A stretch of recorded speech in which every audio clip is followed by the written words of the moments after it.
Hey, y'all. Hey. So I have taken to giving you a couple of to-do items as we are leading up to Election Day.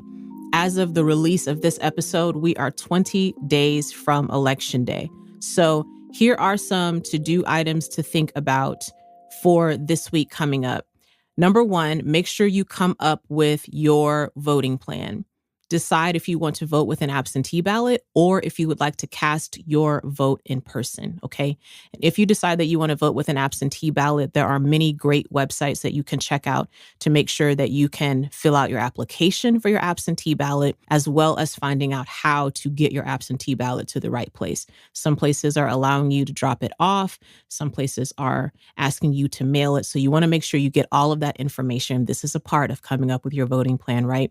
And if you decide you're going to cast your vote in person, you may want to think about bringing a few things. First of all, you definitely want to bring a mask because we are still in a pandemic. Yes.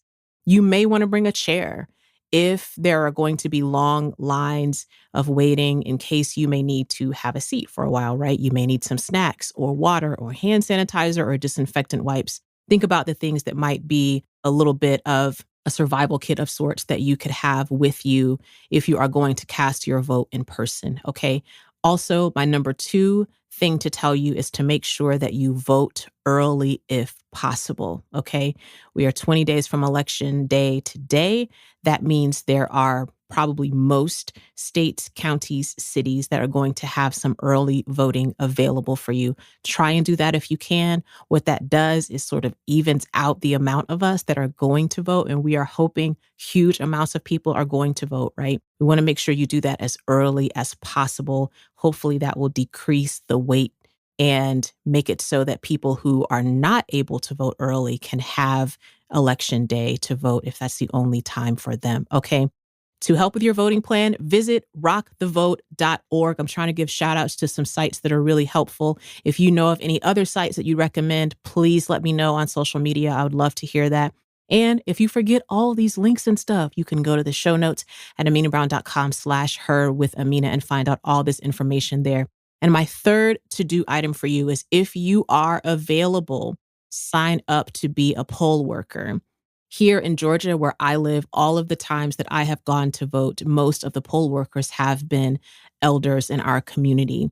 And right now, during the pandemic, we want to protect our elders and our senior citizens. We want to be able to keep them as COVID-free as we can. And one of the ways that we can do that we can prevent there being a poll worker shortage is by volunteering to be poll workers. And actually, it's not quite volunteering because being a poll worker is a paid gig as well. So you can definitely go to powerthepolls.org to check out more information about that. And again, you can go to the show notes and get this information. We want to make sure that the people in our communities are able to cast their votes. We want to make sure that we are able to cast our votes. So these are good things. Come up with your voting plan, vote early if possible. And if you're available, sign up to be a poll worker. These are the things we do to make sure that we can get our voices heard.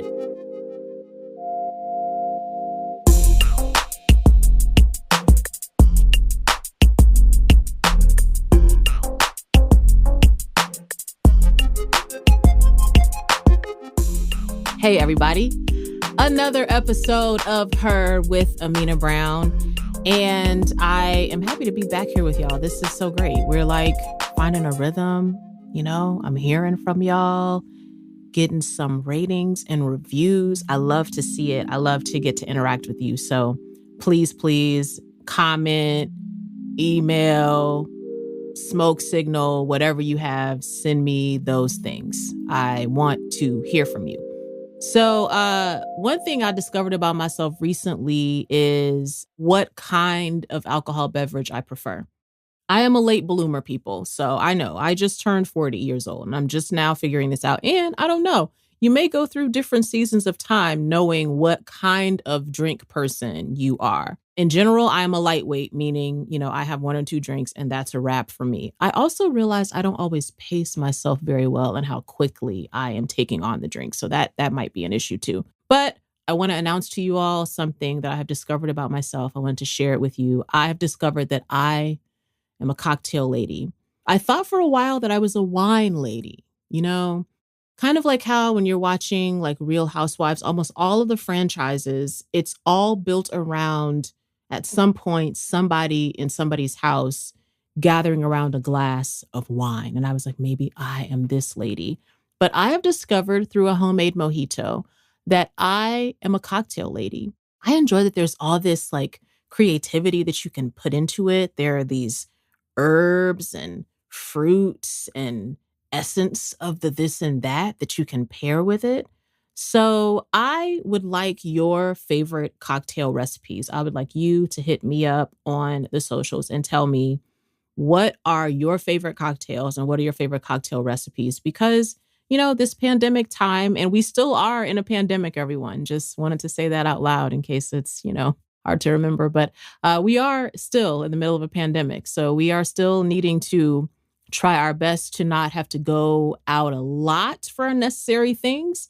We are also needing to try our best to wear a mask when we are not at home. And for some of us, even when you are at home, depending on who else lives with you, you might have certain moments that may require you to wear a mask. But yes, I just want to say that out loud because sometimes, people forget that we're in a pandemic. So anyway, during this pandemic time, I have had to learn how to, be a part of making some things from home. So I tried a mojito from home and y'all, this is great. These mint leaves with the rum, and I tried one with the strawberries, the lime juice. So I'm a cocktail lady. I feel like in my, older seasoned age, I hope I find myself, just having like a rum and coke in the evening sometimes. That is who I am. So which one are you? Are you more of a cocktails person? Are you more of a wine or beer person? Or are you a person that's like, none of these for me, and here is my drink that I have that comforts me? Sometimes for me, that's just a sparkling water. I didn't think that I was going to be a person that loves sparkling water. I'm not a LaCroix person, but there are some other like sparkling water brands that I really like. And I didn't think that I would get into that because I was like, why would you want to have something that tastes like a soda, but it's minus all the things that make a soda delicious? So that was my response to sparkling water at first, but now I'm totally on board. That can be a very comforting drink to have at the end of the day. So let me know your thoughts. I want your cocktail recipes, and I want to know which type of drink is your drink for comfort. Share with me.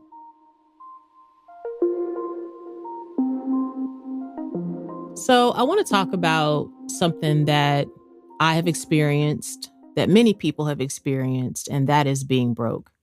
And I want to talk about being broke because being broke can also be a great place to build your creativity and innovation. And if you've ever been broke, you know this is true because being broke forces you to have to think about what you can do with the little bit of money that you might have. And maybe you're listening and you're like, I don't know what being broke is. Being broke is the gap between the money you make and the bills and expenses you have to pay. And to the extent that that is sizable is to the extent of how broke you are. And I experienced being broke growing up sometimes. I also experienced being broke in my adulthood. And I feel like that brokenness hit me differently because it was up to me to like feed myself. So I want to talk about in particular the food lessons that I have learned from being broke. One of the things that I've learned is how to replicate dishes from my favorite restaurants because when you're broke, you can't afford to be eating out like that. Okay. So one of the first dishes I learned how to make was Maggiano's chicken marsala because I was like, this dish is delicious. However, I only have $20 to make it the next 2 weeks, which means I can't blow my $20 on one dish of chicken marsala. So that is how I learned how to make that. And it actually was not that hard to make. And for close to the price of what you would pay for the one dish at Maggiano's, you got a whole meal for yourself that you could eat a few days. Let's talk about that. Also, I learned to replicate one of my favorite fast food drinks, Sonic Drive-In's limeade, okay? Sonic has a lot of like nostalgic feelings with me because my high school in San Antonio, Texas, shout out to San Antonio, shout out to Judson High School. My high school was across the street from a Sonic. So I went to that same Sonic, my first date ever. And we would go to that Sonic and like hang out after school all the time, right? So I have a lot of like great memories of that limeade. And you might be saying, limeades are not that expensive. Yeah, but when you're broke, okay, and you're having to choose between keeping the lights on or going out to eat a bunch of fast food, then you will learn quickly that maybe a can of Shasta and one container of strawberries and one lime can get you further, maybe, than you going and buying a limeade every time you want one, okay? Also, being broke taught me the food lesson of making the cheapest but most filling meals possible. And I have to give an extra shout out to my grandma on this because my grandma taught me the power of the salad. And I don't mean the salad that has lettuce in it. I'm talking about the salad that's basically the base of it is like eggs, mayo, or Miracle Whip, depending on how you are, where you were raised, etc. Relish, but you can add all sorts of other, proteins to this, okay? So the basic one is the egg salad, where it's just chopped up boiled eggs, relish, and mayo, basically, okay? But put that on some toasted bread, and I'm just telling you, it is a life-changing moment. It is very delicious, okay? Then, if you have the means, you can also do a tuna fish salad, okay? Same situation as the egg salad. Now you're just adding tuna into that. If you have a little more means, chicken salad, okay? So my grandma taught me these things because that's something you can pull together real cheap, okay? I know we're still in a pandemic time. If you even have that like rotisserie chicken, you can cut that up, make some chicken salad. The purpose of what you want to be doing when money is low, but mouths must be fed, is you want to be thinking about what you can make most cheaply that can last the longest amount of time, okay? So I learned these initial lessons from my grandmother. I took them on, into my little first apartment. I remember when I was living in my first apartment ever, I think I was about 27 years old. And my apartment had faux granite, and I was very proud of that faux granite, okay? I was super, super proud of it. And I remember when people would come over and I would like have just enough money to buy like one container of orange juice. And then, they come over, you're trying to offer them something to drink. They pour a tall glass of juice and I feel like tight in my chest. I feel tight in my chest because I'm like, could you have just gotten like a short cup? And then I don't know if you've ever experienced this where like you invited somebody over to your home, they pour something to drink, but then they don't drink the whole thing. And if you have ever been to the level of broke where like you were just so pissed that now this half drunk glass of juice that you paid for, like it really brought home to me the things that my mother was dealing with at home, because when you're a teenager, you just walking around, taking a bite out of stuff, leaving it, forgetting about it, but get in your own place and get a job and realize how much of a struggle it is just to like buy those things that when you were growing up were like basics at home are now like a luxury at your house. Okay. So what am I saying to you? If you find yourself in a broke or in a financially lean moment, there are ways you can use this to bring out your own creativity, make up some different meals. You can bring out some innovation, figure out some ways to do this for the low, low, low, but let it build your creativity because you're going to need them skills. You're going to need to know how to make a lot out of a little bit. And that is our lesson for the day.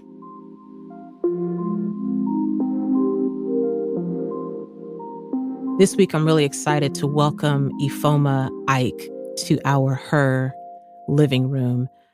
Ifeoma's interview was completed prior to the pandemic, but I believe that the things that she has to say are so timely because of the work that she's done inside of the system of our government as well as outside, and how we can affect change, whether we find ourselves inside the system of government or outside the system of government. So as we are leading up to election season, let's get some tips and some wisdom from Ifeoma Ike. Check out our conversation. So first of all, let me tell y'all that Ify and I are a great Facebook story. And apparently right now, Facebook needs some good stories. So we are a good Facebook story because we actually met at an event in New York. This was over 10 years ago. It was. I feel crazy to even say that. If it was, because I've been an attorney this year for 10 years. So I met you while I was in law school. Yep. Wow. Yeah, we met at an event, which I forgot that we met there. I just think that Ife's amazing. And I've been like watching her post and like all this amazing work she's been doing in New York and DC. And there was one time I commented and like you commented back. I was like, oh my gosh, she commented back to me. So like, I've been like really respectful. It was respectful admiration. It could have easily been stalking if neither one of us liked each other. But it was like a respect, like, oh, dope. Amena, the poet, knows me. Okay, of course I'll respond back. So yeah, it was definitely mutual. If you were definitely somebody that I couldn't take, I'd be like, security. I like to report flag. Flag on the field. So it's so funny that when I was writing Ife to be like, hey girl, want to interview you for this podcast. But I think I was like, I don't know if you know me, but we have these mutual friends and I have so much respect for this work you've been doing. And if he's reading the message like, girl, I met you at this event in New York. Goodbye. So I'm so glad. Clear, though, listeners, I was like, girl, you know me. And you were like, really? And then I thought about it and was like, well, yeah. You know me like we knew each other, like if we was waiting in a long line at Starbucks. Which we'll get to in a second. So much but yeah, but yeah, it was one of those, like, again, first impressions, as cheesy as it sounds, first impressions, I feel like on both ends were so great. So I'm so grateful that you asked me to be on your podcast, and congratulations. Just excited for you and your show. I was like, I have to get Ife on here to talk about the body politic. Which, if you're not familiar with this term, the body politic is basically to imagine that our political landscape is itself a body. Yes. That it is all interconnected, and hopefully we want to approach that in a communal way, if he will tell us how that's going. Right. I love to start with an origin story, and I am curious to hear from you if you're now this career that you've had in government, in law, in policy, in politics, if you imagined that life for yourself when you were young. Like, I remember when I was about 8 years old, I was a latchkey kid. Some of y'all like, what's a latchkey? Anyway, this is when your parents working and they are like, I will not be able to pick you up from school. You will get yourself home from the bus, or you will walk home. I will give you this key. And my mom threatened me within an inch of my life. Like, when you get in the house, you're going to lock the door. I don't want nobody in my house. You're going to watch TV for 30 minutes. You're going to do that homework. You're going to do that homework. You're going to eat those snacks I got from Sam's. And I'm going to see you when I get home. Now, a couple of times I spent my 30 minutes of TV watching Eddie Murphy's Delirious on VHS. Now, this is not for 8-year-olds, but it is one of the first moments as a kid that I was watching that man on stage with a microphone and a stool, that there was something in me going, that is something I want to do. Did you have a moment like that, like as your younger self, or did this sort of become this other iteration later in your life? So it's weird. It's also why I hate titles, because I feel like my origin story, as far as being an attorney, is probably different than like my origin story of a lot of other things that I feel like I am as well, including before I went to law school, I was in grad school for research. So I thought I was going to be a psychologist. And even before I went there, and even up until now, there's a whole different community of folks that know me as like a writer and an artist, right? So I feel like my path to law was one of both accident and then one of like obviously divine something or else, right? So to say, I don't know if I should be credited as much as like actually taking the right steps towards becoming a lawyer. I would be lying, though, if I didn't say that the influence of Claire Huxtable is not real in my life. Speak a word. Claire Huxtable was probably one of the more eloquent debaters. She mastered the art of debating without letting you even debate. Like, if she was correct, then that actually just ended the conversation.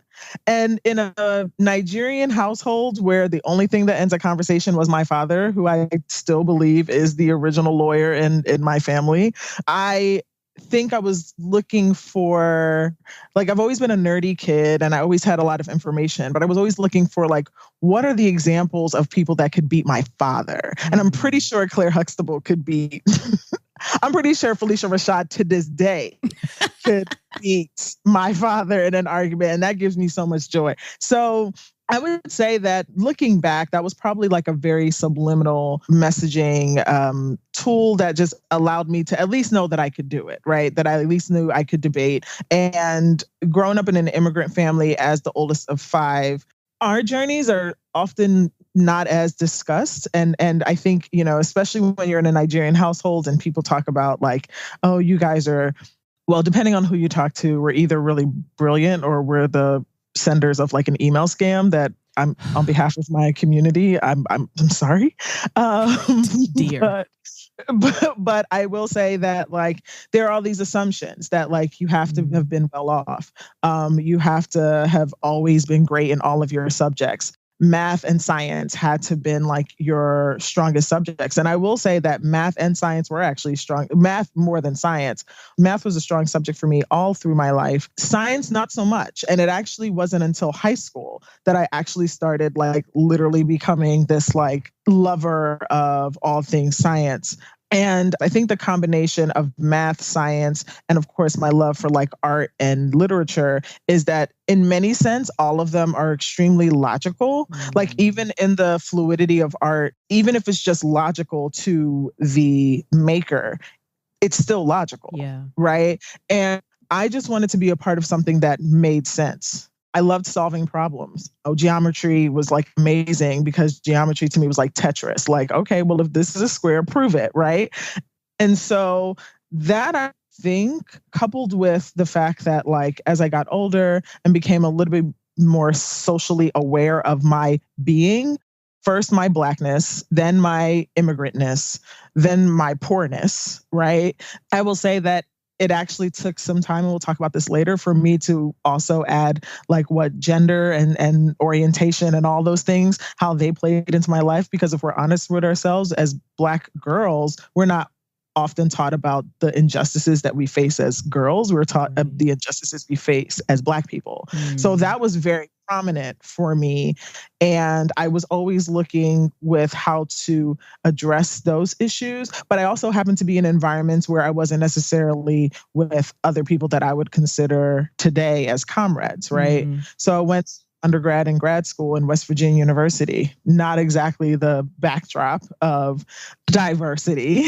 And that was difficult because I'm involved like in a lot of student leadership stuff, but I wasn't necessarily around colleagues or even friends that looked like me that were there to want to address the issues. And I started realizing that we can all be aware, but I wasn't comfortable being aware and not conscious. And I think that that's something that can happen. You can be aware of an issue that doesn't make you conscious, right?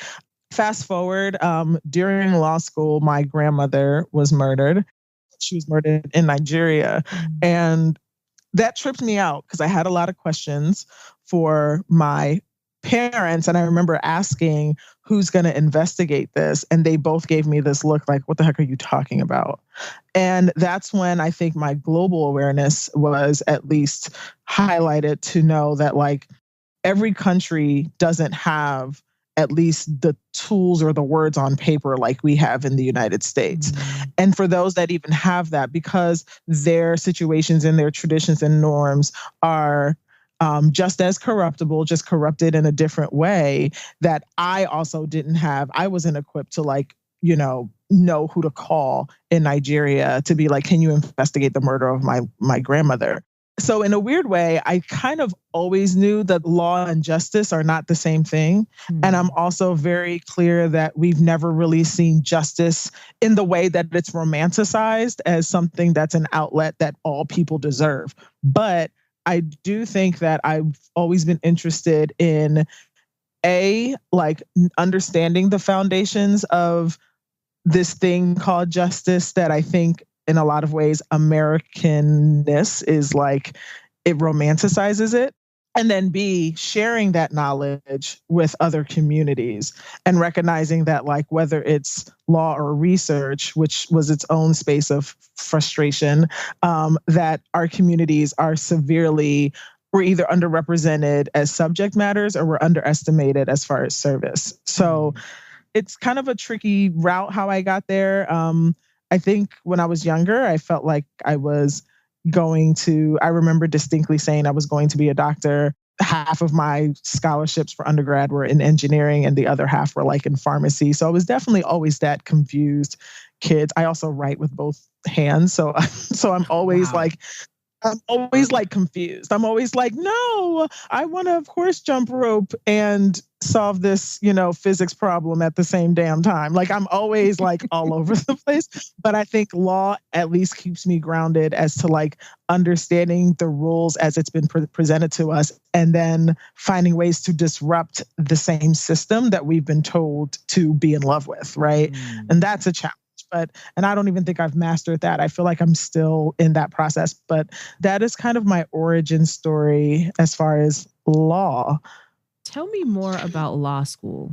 I'm going to be really honest that I do have some friends that went to law school, but I was not close with them during the time they were in law school. So law school is like, in my mind, it's like a combination of LA law and what finals was like in undergrad, but all the time. Like how you would feel when it was finals in undergrad. Like people are like not showering and they're running around shuffling papers and going to Kinko's. Ooh, somebody's like, what's a Kinko's? Okay. But, doing like, there's a lot of like papers and busyness of things. And that's basically all I imagined when my friends were like, I'm going to law school. And I'm also curious, when we talk about education and we think about those postgraduate degrees, how the further we get along in our education, the less we see women sometimes, the less we see people of color or women of color. So what was that experience like for you making this choice now to go to law school and being a woman? Being a Black woman, being a woman of color. Yeah. Like, how did you experience that through those different layers of who you are? That's a really amazing question. And I would actually love to hear this response from other colleagues that I went to law school with and even people that have contemplated going to law school as far as what decisions matter to them when they go to school. So I applied to like 13 different law schools. I got into 11, which is to say I wasn't really picky with the exception of like 2. One of which was Howard, and the other one was where I ended up going to, which was CUNY Law School. CUNY Law School is known as the only public interest law school in all of the accredited laws. And based off of even what I just told you, I felt like off mission as somebody who wanted to use law to advance the progress for all peoples. It was like a no-brainer, and it was in New York, right? It was in New York. That year it was a Best Buy. You're Googling and you're seeing, the schools connected to the largest public legal clinic to Citizens of New York, which largely serves, marginalized and underrepresented communities. Everything checks the box, right? This is it. This is probably the furthest thing from where I went to undergrad and grad school. CUNY Law also prided itself in being diverse, which mattered to me on paper. I will say that law school as an institution, I don't care where you go, is a very hostile place. Wow. It is hostile. It doesn't mean you can't have fun. And I would say even if you went to an HBCU law school, which is where my sister went, she went to NCCU, that it still has things that as a Black person, you almost have to like stop, take a breather and be like, what's actually happening? Are they reprogramming me, right? Wow. Because law is a new language. And that's the thing that people don't understand, right? Is that there are words that they throw out like prima facie and cert and even words that we use all the time, like that's my MO, right? Which stands for modus operandi and what that means in criminal law. Like you are literally learning a new language, but you are also, in many ways, learning a culture.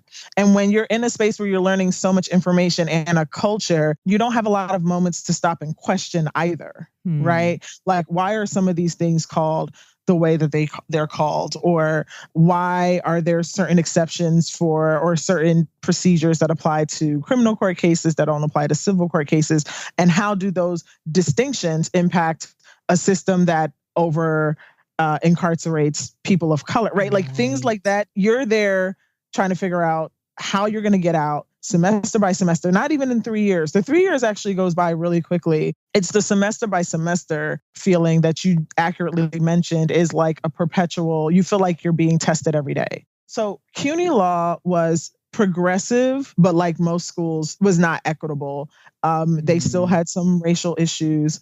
They still had some tensions between like wanting to stand for social justice, but then also conforming to these like traditional standards that all law schools have. And I would say they lacked racial and ethnic diversity with teachers, although if you were to ask them, I think that they felt like they were doing, and they probably were doing better than most other schools outside of HBCU law schools, right?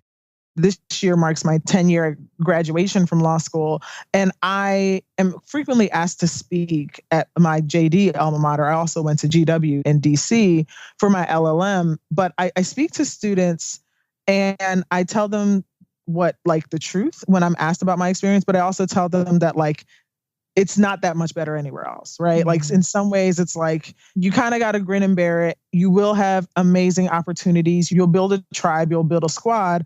One of my independent studies while in law school had actually nothing to do with a legal concept. It actually had to do with the admissions criteria into law school and why we rely so heavily on the LSAT as the tool to get us into law school, even though it has not been shown as a highly necessary tool on the other side, which is when you're applying for the bar. And it's also interesting what criteria we don't use to admit people into law school, like oral advocacy and debating, which people of color clearly that's a skill that, you know, any kid down the street has already mastered before they're even the age of 10, right? So I really question what that means as far as the larger establishment, the larger accrediting body. Who are the types of individuals that you actually want to be successful on the other side? And there are all these screening criteria, but both overt and covert, that work together to basically funnel out this group of individuals that society isn't even aware of. As a student, you're not even aware of that you have been selected for a reason. And that also means that there have been other people that have not, right? So, I mean, other than that, I feel like for those that are considering going to a law school, be clear up front that you want to be a leader, you know, when you go in. And it doesn't have to be a loud leader. It doesn't have to be a formal leader. But there are things that being in law school at a time where Katrina happened, at a time where Sean Bell was killed. He was actually killed very close to where our law school was at. And for your listeners, Sean Bell was the young man who was killed the morning of his wedding in Queens, New York. Our school at that time was in Queens, New York. So our mindset, like the location we were at, our street where our law school was a checkpoint, was a post 9/11 checkpoint. So many of the men of color were late every day to class because they were just getting stopped and frisked before they got into the classroom. Being in that type of a backdrop, we recognize that we are in law school, but it doesn't negate the fact that we are human first. Yeah. We are people of color. We are impacted by the things that impact our clients. And we were going to make sure that we used our space within the law school to further build our advocacy skills. So definitely a mixed bag as far as feelings about law school, but it definitely was a good, I guess, testing ground for myself who was interested in advocacy.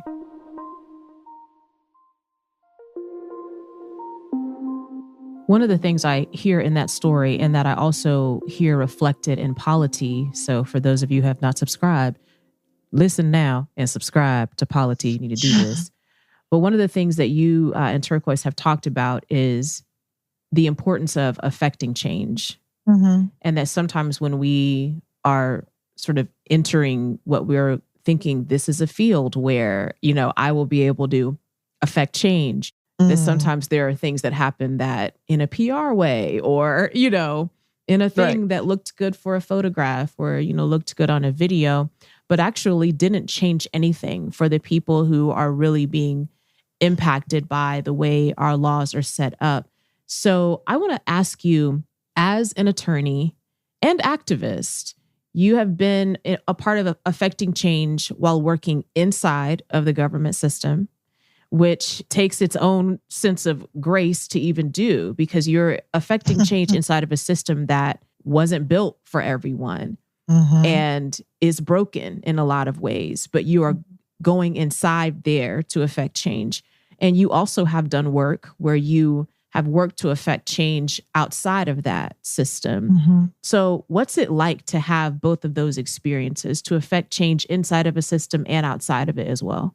So I am blessed that I can say that there are certain things that I have done that have visibly changed something in the lives of people that I know, communities that maybe were under discussed or under prioritized in certain spaces. I will say that, and I often caution people as to how we measure change, right? Because sometimes if we don't see things moving fast enough, we think that change is not happening, right? And I think in a lot of ways, some of what was happening around the larger movement for Black lives was that people, especially those who weren't at all in part of the movement, right? But people that I would like to say were more so spectators and kind of like watching on the sides, understandably, part of what they were watching was there's a different measure of what change looks like when you are, say, in an instance where you are a Black person in America, your reality of your day-to-day being profiled, being second guessed at work, microaggressions, all of those things happen on a daily basis. So the type of change you're looking for is something that in a lot of ways erases all of the negative Black experiences that you're going through. And anything short of that is not change at all, right? For somebody who feels like they are called to do something about that, you can be really, really dismayed and disheartened if that is the measure of what change is for you. Yeah. And it doesn't mean that that isn't your goal. But I think for me, I've always kept in mind that, like, again, being logical, we can be really logical about one thing. And I feel like it's the question that I start with before I decide if I'm going to enter a space or not. And that question is, Iffy, or Ify, as my parents would call me, Ify, when you go into a space, what will be different after you leave than when you came? And I think in some ways, this is also a question that many advocates and activists don't ask themselves before they do certain activities. I'll throw out an activity that's commonly used, for example, conferences, right? People have conferences all the time. And I have definitely been at some extremely powerful conferences, but I've also really questioned the concept of conferences. If conferences are there and marketed as something that is there to promote change, and yet after the conference is gone, other than providing money to maybe small businesses in the area, which is very, very impactful, and then of course internally the networking that people have with each other, are we affecting the change that we're advertising, right? That to me is a valid question that we all should be asking ourselves about our own personal activities and our collective activities that are happening, and some of our activities that are actually not collective. To be honest with you, you can have a lot of busy people doing a lot of things, right? You can have a lot of busy bees, but if those bees ain't bringing in honey, then they're not affecting the change that's supposed to happen in that ecosystem. So I think that, one of the things that I know about myself, which is sometimes not always a positive thing, is that I am, number one, impatient with injustice. I am an empath, which is akin to being, a sensitive person. I'm highly just sensitive to certain things, but I also do believe that I am empowered. For me, as a person of faith, I believe I am empowered by God. And I also believe that those around me can be too. And as somebody who believes that God is the ultimate artist and the ultimate creator, that means that I am not afraid, even if I fail forward, I'm not afraid to create something if it allows for other people to be creative about our change. And I think that's what it is, Amena, is that I think that the answers to the changes we want to see force us to not necessarily use the tools that exist, but to be creative about what doesn't. Yeah. So for that's me, good. I'm more excited about creating spaces. So whether it was simply just putting a hashtag called Hoodies on the Hill on my G chat when G chat used to be the thing. Come on, G And chat. come on, G chats, that you wasn't supposed to be doing at work. And, being just this lowly, judicial staffer on the Judiciary Committee in Congress and seeing my friends' status messages changing because mine said Hoodies on the Hill. And this was all in response to the murder of Trayvon Martin. And everybody's like status message just started changing to Hoodies on the Hill. And then I was getting messages like, when are we doing this? And I'm like, I could have easily just responded and be like, this is just how I feel. This is just a status message. Nope. 18 hours later, we organized the first congressional walkout of, folks that were it was hot, 80-degree weather, but we all had our hoodies and we really wanted to stand there to be like, if the only impact we're making here is that you recognize that when you pass a Black staffer, that we easily could have been Trayvon, that our family members could have been Trayvon, and we're not going to let this issue be something that people are going to just say under their breath, oh, it's so sad what happened to that young Black boy in Florida, right? It wasn't going to happen, right? So that to me was about creating something that the space in our 9 to 5 just didn't allow for or didn't have before we entered into that space. 2 years ago now, wow, 2 years ago, when a group of women came together, a group of 7 of us, one of which we were fortunate to link up with Sandra Bland's sister, Sharon Cooper, we came together and we were like, you know what? We can't just keep having, hashtags. At that time, hashtag say her name was the hashtag that people were using when a woman of color was killed.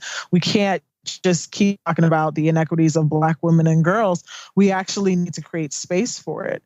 And had a little bit of knowledge of how to create that kind of space from creating similar spaces in Congress. We worked collectively with 3 amazing chairs in Congress: Congresswoman Bonnie Watson Coleman, Congresswoman Yvette Clarke, Congresswoman Robin Kelly, and all of us happen to be members of Divine Nine organizations in solidarity with Sandra Bland, also was a member of SG Row, because that's what hit home to us, was that she literally could have been any of us. She was stopped on her way from a job interview. That could have been literally everything about Sandra Bland really gets under my skin, because it's like, even within our own communities, we make exceptions for who the Black person or who the victim is of crime. And sometimes without knowing it, we create differences between ourselves. But Sandra Bland was no different than really any Black woman in America.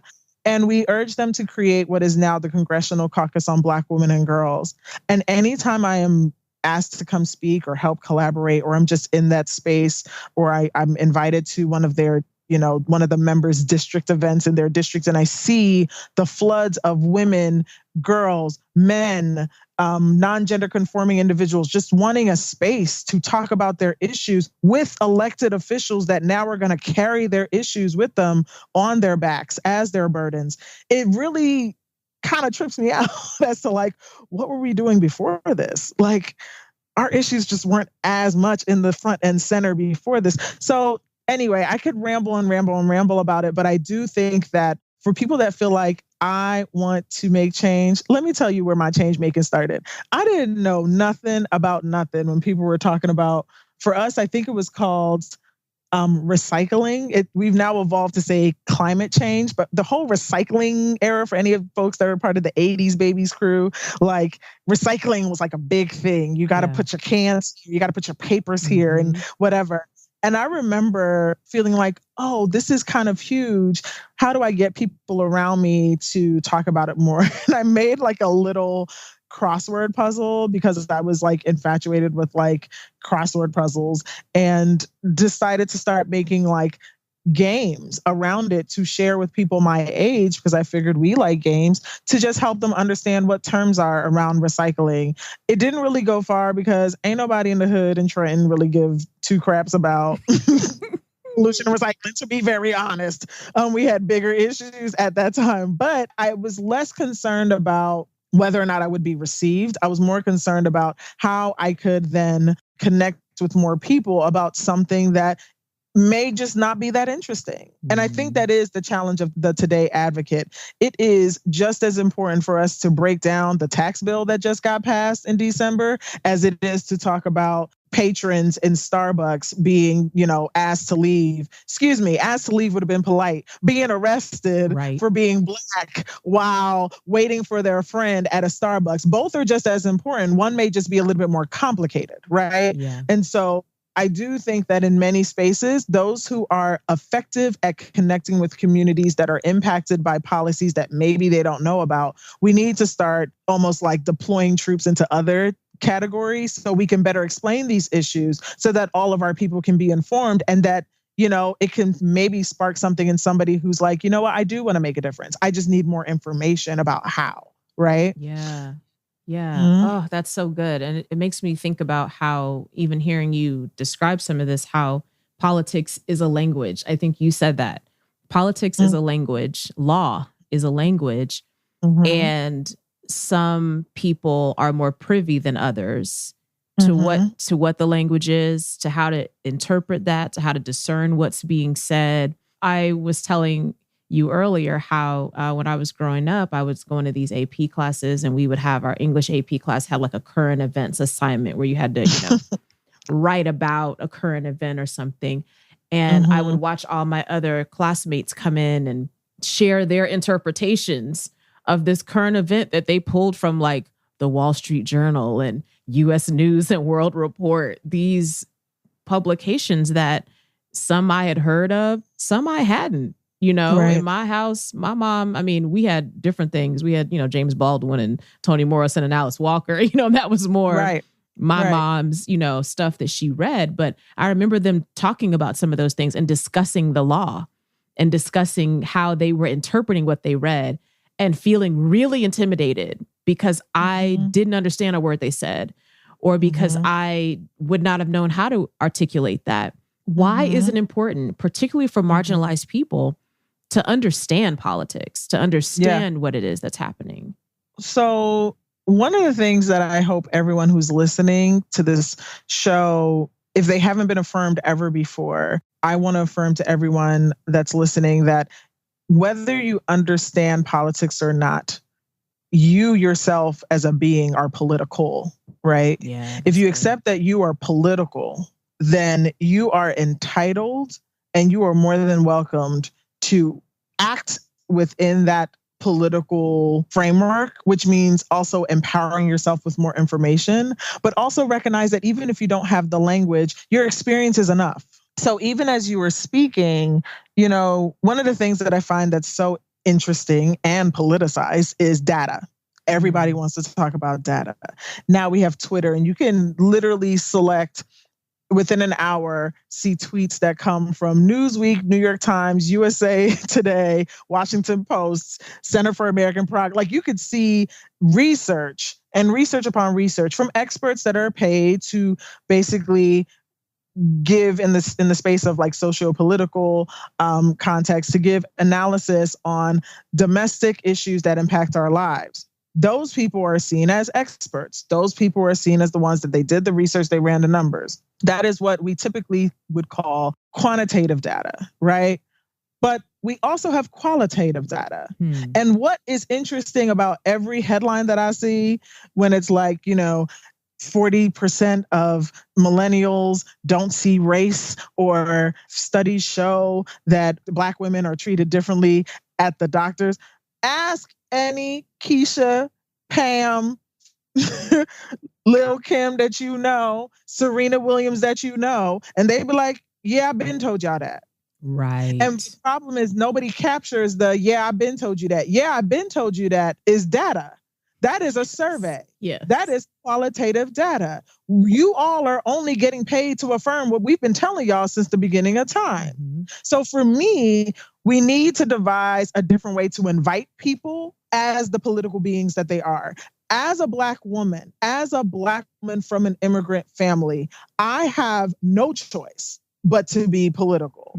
I also recognize my privilege of, first of all, growing up in a house where for years on end, we didn't even have cable. And the only thing we could watch was Thursday nights, which because it was The Cosby Show and A Different World, maybe a little bit of Friday nights, depending on how my dad felt when like Family Matters came out.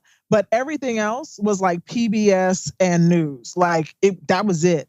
So I was privileged to be there with a dad, which I will say for your viewers, because I'm not afraid to say it, who is a conservative.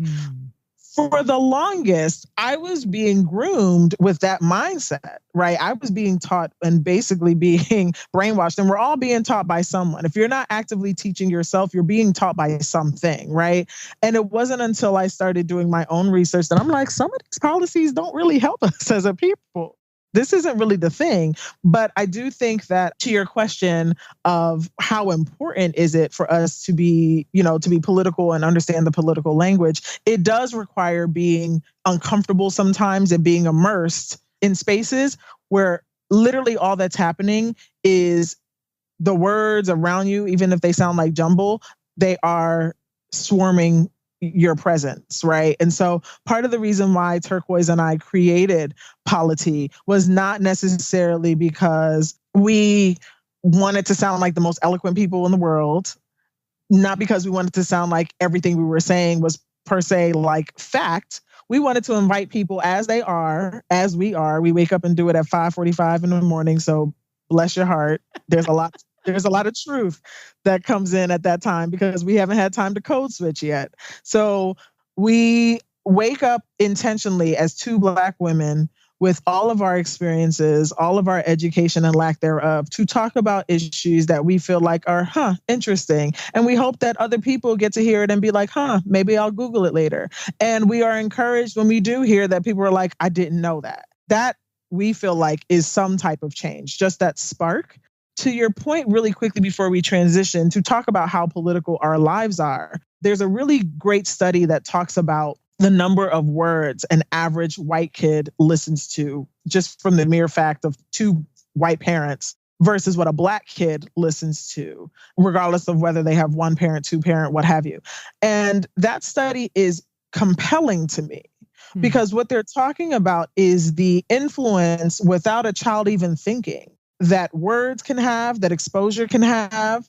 So those Toni Morrison books impacted you, right? Because you were exposed, even if you only knew that like the books were on the wall, or that like, Song of Solomon was over here, and, The Fire Next Time was over there, and Beloved was over there. Even if these were the books that your mom was like, you better not touch these books, the fact that they were there says something to you. So I do think that one of the things we have to do is identify the politics in everything, including what we're exposed to, not just what's on MSNBC, not just what's on CNN, not just what's on Fox News, even though what's on Fox News is rarely news, but whatever. Please. To really identify that everything in our lives is political, and therefore we have to participate in both the politicized nature of the way our social constructs impact us, but also the ways that we too can empower our political being to counter those narratives. Ooh, if he's in here speaking a word. Sorry, I'm on here like quotes on quotes. Like I'm trying to get me a mug that says, yeah, I've been told you that. Like I really need that on a mug. We're in an age right now that politically in our country, it's fascinating, it's heartbreaking, it's hard, it's a lot of things right now. And not that it has not been hard, because we know it has, right? But there are some interesting things right now about, in particular, this political era that we're in. What would you say are some of the ways marginalized people should make their voices heard? I think sometimes when you're in an era like we're in, sometimes people end up in an extreme. Either they are like, oh my gosh, I have to sell all my possessions, and like I have to just go and protest every day. I need to boycott everyone, and everything, and either go to this way extreme or go to this other extreme of nothing I do matters anyway. Nothing that I do is going to change anything. What would you say are some of the ways marginalized people should resist, should fight, should make sure that our voices are heard? So some practical ways, and even some of the examples that I uplifted, none of those things were done in isolation, right? So finding your team, even identifying the people that when you yourself are discouraged, you need to be poured into is really, really important. Collaboration can be really, really hard in a capitalist society that also values, this whole independent entrepreneurial blah blah blah that shares the lies of the bootstraps without thinking about who had to make the boot and who had to make the straps. Please. So recognizing that you yourself can make a difference, can make change, and think about what would happen if 10 of you made that change, right? And don't necessarily focus on the 25 others that don't want to change with you. Because I think sometimes that's also what holds people back, is like being discouraged that the whole choir can't sing, right? Well, part of the choir probably shouldn't be singing. And that's probably not their gifting. And so it's really about being confident about your calling, but also being humble enough to know that, like, while there are things that are unique to you, dare to believe that there are other people that also feel the same way and are just as impassioned about this issue as you are. And then form some type of a discipline in activism. So if that's going to meetings, going to NAACP meetings, and I'm not condoning any groups, I'm just throwing out examples, going to a Black Lives Matter student rally, going to a Muslim American anti-Islamophobia session, or just doing something that I really admire about the Black Panthers that I wish we would get back to, which is like having like community quiet sit down reading time where they would actually just come together with their newspapers and just sit and read. And that's how they got caught up on their current events, sitting and reading and just digesting. And it reminds me of, like, for those of us who grew up with newspapers, like what it meant to see, your mother or your father sitting at the table and just reading the newspaper and just taking that information in. I do think that there's a little bit of more discipline that we should be promoting about, like, disciplining your advocacy muscle. And all of it is not just about rushing out and doing something. Everything is about perspective. So looking at what it means to win, and don't let other people define wins for you, right? Recognizing that effort is valuable, and also recognize that teamwork is really huge in how you accomplish and get to whatever goals you want to see. I will say that in a society that is not going to, especially for marginalized communities, and I can only speak for the communities that I belong to, which are quite a few, in a society that's not necessarily going to give you anything.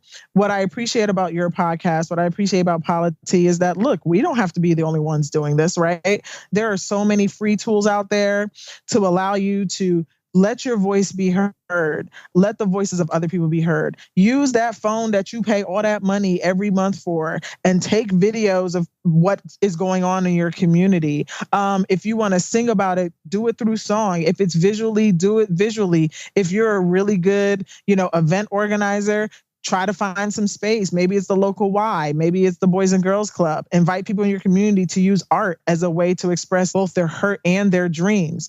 My inclination is to create. So it's always about, like, how do we create spaces for other people so that they can also be creative and they can also identify solutions. The last thing I will say, and this is kind of getting to that extreme end that you had, of people that are like, I'm going to boycott everything. I am going to caveat this and say, I am no longer in the space of telling people that as long as we all do something good in the spaces that we're in, we'll see change, will make a difference. I dream often of what it would look like if we all did things that were simple yet radical. Like, what would happen if every Black person who was eligible voted? Oh my God, like, what would really happen if we actually all voted and all voted all the time, right? Does that mean that the man, quote unquote, the man is not going to change the rules and the system again? Absolutely not. The man is still going to be the man. But what would happen if the thing that they're spending so much money to make sure we can't do, what would happen if we did that thing, right? Yeah. What would happen if we did all boycott? So I will say that while no, my goal as an advocate is not to necessarily organize so that we are at 100% full participation. But I do want people to envision, to take the boycott even further and not just stop at the boycott and the impact that it's going to have to capitalism, but to really envision what that means creatively for us. Is that the new Wall Street? Does that mean that we have to fill in the gaps of practical needs? Like, okay, if we boycott Nike, what does that mean for feet? Well, think about it. Like, what does that mean that we're going to support? What are our new principles? What are our new values? And so I don't see boycotts as us giving up something, as much as us unlearning what we thought we needed to have and filling it in with something else, right? Something closer to treating us as a community, as humans. So I say that and encourage folks that I do think it's going to require more of us to get uncomfortable. I don't think you can stay at your cushy job for the rest of your life. I think there are periods and times in life where you have to do that because economically that makes sense. But I don't think that all of us going into spaces and relying on our corporate social responsibility officers or our diversity and inclusion teams to come up with a solution is going to create change. I do think people who come from various diverse backgrounds, various diverse experiences, and to an extent, those of us who are privileged in ways that we don't often identify, education and degrees being one of them, that we need to be like, thank you, Lord, for what you have provided me. I am very well aware of what I could take advantage of, but I also am not clouded by like what the fight is right now. And I hope to eventually, benefit from the fruits of my labor. But I also recognize that because there are so many people that are laboring and not benefiting at all, that is worthy for me to join in the struggle with that person. So we just have to make choices. And it's okay to, be hot or be cold. But I think when you straddle, that's when, we have faux progress, right? And we need to stop straddling. We need to just decide if we want change or not, if we want to be free or if we want to be safe, right? And the two are different. My Lord. Y'all, my paper over here is full of notes. If we want to be safe. Oh, gosh, please. And I love that you said two other phrases that are so powerful. One phrase you said and one idea that you described so well. The phrase you said, simple yet radical. I think that is so powerful because I think sometimes, especially when we are sitting in our comfort thinking about being radical, we are starting to think about all the things we stand to lose from being radical. But that there are some even simple steps we can begin to take to live a more radical life, which is really a more communal life. It's to be in consideration of the people that we are in community with, not just our own, losses, wins, however we define that. And you also described creating as resistance. Whether we create art or we create space, that when we create, we resist injustice. And that is so powerful. I hope y'all was taking notes. Some of y'all driving, don't take notes. But when you sit down somewhere, you need to take a note. Please tell the people how they can, first of all, stay connected to the Polity podcast, how they can subscribe and do these things. And if they would also like to follow you, learn more about your work, where are the best places they can get connected?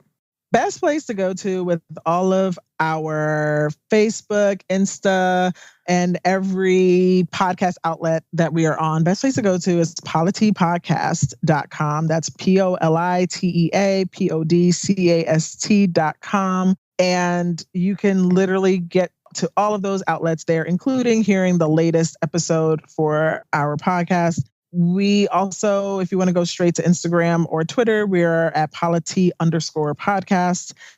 We also have a Facebook page. So yeah, we ask that you connect with us, you share it. If you agree with us, tweet us. If I say something that's too foul, I will deny it. So just let you know that wasn't me.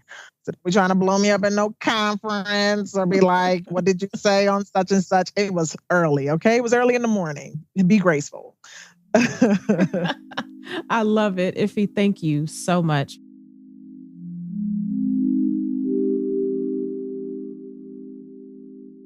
For this week's edition of Give Her a Crown, I want to give a crown to Tracy Gates.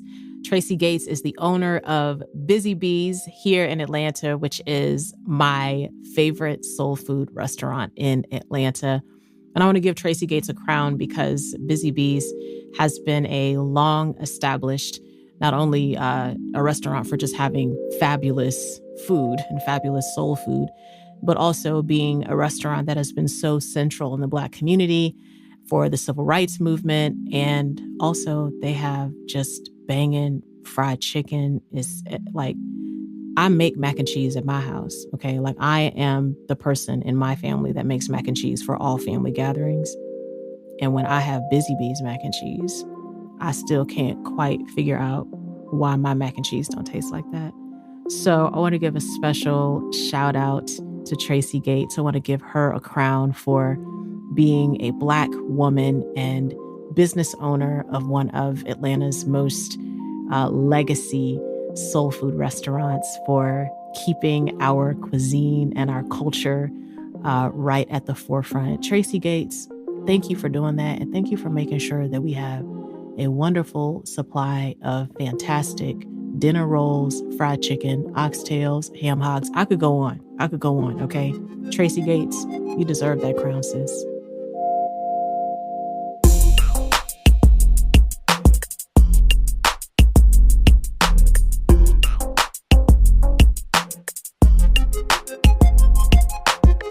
Her with Amena Brown is produced by Matt Owen for Soul Graffiti Productions as a part of the Seneca Women Podcast Network in partnership with iHeartRadio.